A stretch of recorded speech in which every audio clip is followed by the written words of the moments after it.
Welcome back to another episode of Rock Boys Football, diving into this Georgia Bulldogs defense heading into 2023, and we got some breaking news for all of y'all. This Georgia defense is still going to be elite heading into 2023, but I think the interesting part and the conversation Dylan and I were having last night as we were watching some Georgia Bulldogs games is this defense is going to be good, but for some different reasons than where we're used to saying, and that is I think the strength of this group is in the secondary. And I'm not trying to take shots at Keely Ringo or Darian Kendrick, but I mean, those guys were solid. They weren't elite. This Georgia Bulldogs front seven is elite. It's still going to be elite. But when you look at this Georgia team heading into 2023, I think the real star power is in this back end. We're going to break down what we think of this Georgia Bulldogs team, why Kirby Smart is just an absolute machine at pumping out top defenses. Before we do, just want to say thank you to you guys, and especially the Georgia fans. This team is a blast to talk about, whether it's on the recruiting trail, whether it's heading into 2023. We've had a blast doing it. You guys have shown a ton of support, all the Go Dogs in the comment section.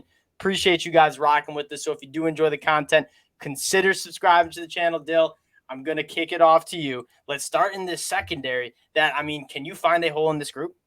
I think – well, obviously, I don't think you've been able to really find a hole in the Georgia defense in years. Fair. But if you're talking like the unit that I think might be the best in the country and might be one of the best last 5 years in college football, I think this safety tandem is as good as we'll see in a long time. I mean, you talk about Javon Bullard, a guy you started kind of in that nickel role, but moved back into that safety. I mean, a guy you can cover. He can light guys up. He plays that physical brand that Georgia wants their guys to play. And then you look at his running mate in Malachi Starks, that he feels like he's got that elite free safety ability, the ability to take the ball away, get his hands on balls, good instincts. I mean, just a perfect tandem to me in terms of one guy who plays a little more physical, can cover guys, man cover.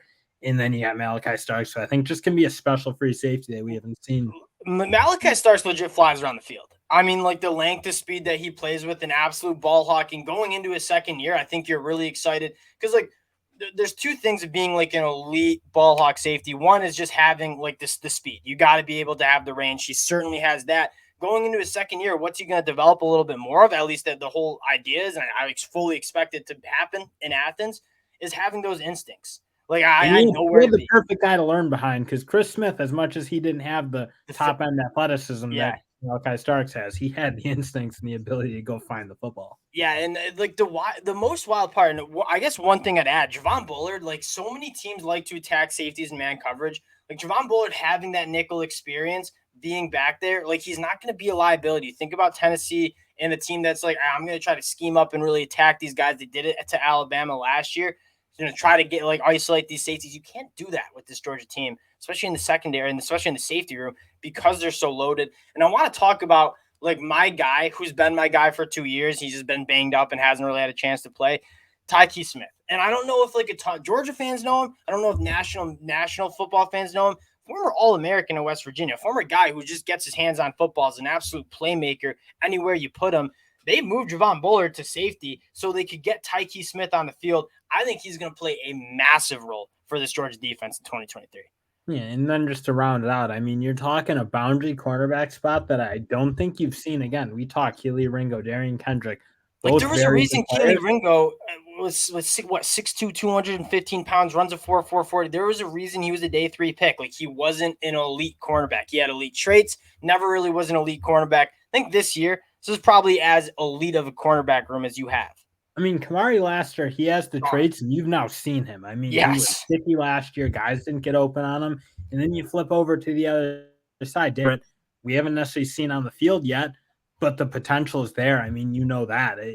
They're always there with the Georgia guys, but like we'll see what he can do. Dalen Everett, you look at him in G-Day, the spring game, like you take a look at, okay, I want to build a cornerback in a laboratory. Like Dalen Everett's that guy coming out of IMG. I think, again, like the beauty of this Georgia team is you have competition everywhere. Why does Georgia never have holes in their defense? Is because they got multiple studs who would start on most Power 5 teams competing for one spot. So you look at that cornerback room, a guy like Nyland Green, a guy like true freshman A.J. Harris. Those guys all can play, and I would throw in Jonel Aguero as a true freshman who is making some massive noise for this Georgia Bulldogs team in the back end. So, like, that's the special part about it, is there's only so many spots that you can play for this Georgia team, and the competition that they just consistently have going into a season is top notch. And in the secondary, it's absolutely loaded. Now, it sounds like we're being assholes and just ignoring how good, like, Georgia front seven is going to be a top 5, maybe even top 3 group in the country. And we started with the secondary because that's how good we think that group can be. Dill, I'll let you cook a little bit. Let's get into the front seven. I mean, it comes down and just starting at the linebacker spot again. You lost. I mean, 3 legit pros in 21, and you 3 just roll guys. in with Dumas Johnson and Mondon.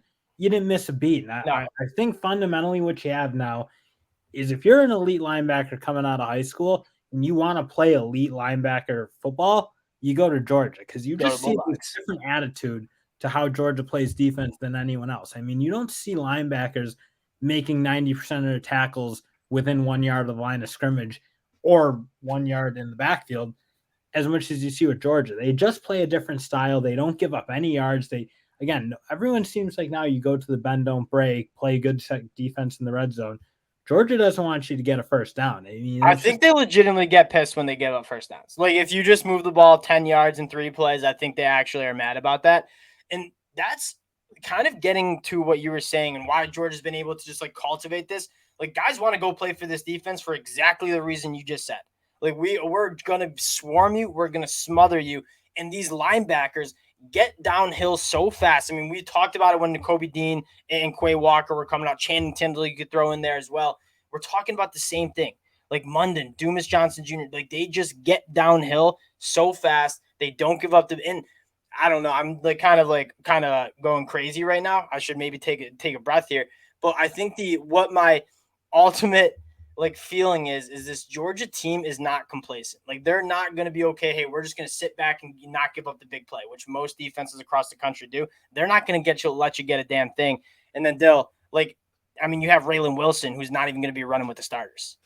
Yeah, and that'll be the thing. They're always going to be loaded. I mean, you could again. You mentioned it like before we started talking. Like you probably throw a combo of their second and third units out there. It'd be a top 10 defense. You might be a top 20 defense. Yeah, maybe top 10. I mean, it's hard to know how good the true freshmen are just because they don't always get to play at Georgia. But it's like then the next year they come on and they're all SEC level players. So it's just a special unit. And then you even get down into the defensive line where they've lost a lot of guys over the past couple of years to the draft. I mean, obviously losing Jalen Carter he's one of the best players you've ever seen, but now you just roll in another guys who, again, are they top end as good as Jalen Carter? No, but they have the same kind of style, big, relatively athletic, and really physical. No one gets moved off the ball. So it's just like you have the same mentality. You have the guys who can play the same way they want to play pretty much every year. That's like the most underrated part about this Georgia defense is like, yeah, I like Nazir Stackhouse, Zion Logue. They're not getting the national media recognition that a guy like Jalen Carter got going into last year. Those guys are going to be top 150 picks. Like, don't get it twisted. Like, they're going to be NFL players. They're going to be on NFL rosters 12 months from now. And that's like the special part about this Georgia. And they go deep. Like, you have a true freshman, Jordan Hall, that I think would start on most Power 5 teams. And then looking at the pass rushers, we haven't even talked about arguably the best player on Georgia's defense here, Mykel Williams, who's probably going to be a top 10 pick when he's ready to go to the NFL draft. Then you look on the other side, a guy like Jalen Walker, another 5-star, Damon Wilson Jr. I mean, we disrespected maybe, or Kirby Smart, I'm sorry, like it was not our purpose to disrespect this front seven. But this is another group that, I mean, again, probably top 5 group in the country with how deep and talented they are.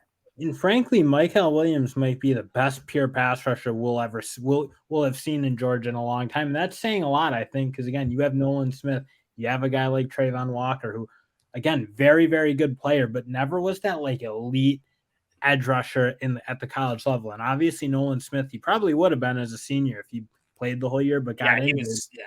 Like Mykel Williams, if he puts together like the progression from his freshman year to like his junior year, he's a top 10 pick. I mean, the length, the strength, the ability, the moves, and the like pass rush ability, not just the traits he had as a freshman, was like very special. And frankly, again, something we maybe haven't seen at Georgia in a very long time. I feel like we're just starting to take for granted how rare it is to like have guys come in on the defensive line and be elite as true freshmen. Like that is extremely hard to do.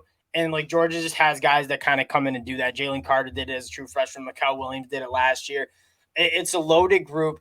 that I think to culminate why I'm so excited for this group is you've always had the front seven that can just create havoc. Where did teams really try to attack Georgia was through the air with this secondary. You combine a front seven that's going to be creating just as much havoc as we've seen it create.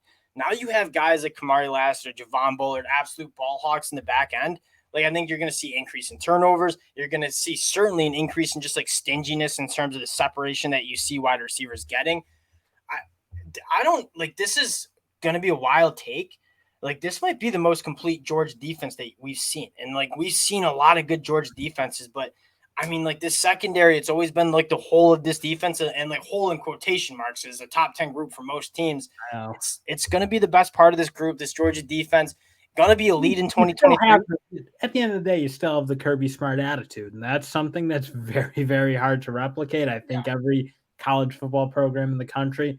Now, I will say Kirby Smart's got the advantage of having the best players in the world, but also I think he's cultivated that. You know what I mean? Like, he's cultivated that. So how does he get the best players in the country every year? Because he puts these defenses out. Like, if you're a top-end defensive lineman, I want to go play for the Georgia Bulldogs, not only because of what they do winning national championships, not only because of what they do creating NFL draft picks, but because of like the culture. Like, you're going to be asked to just be an absolute animal. You're going to get downhill, make tackles. That's what you want to go play for. And that's why this Georgia team and like what Kirby Smart is building in Athens is so special. We'll cut it off there, just Googling over the Georgia defense, but it's a group that is going to be so fun to watch in 2023. Again, appreciate you guys rocking with the boys. If you do enjoy the content, again, consider subscribing to the channel. Go Dogs in the comment section. We appreciate you guys, and we'll talk to y'all later.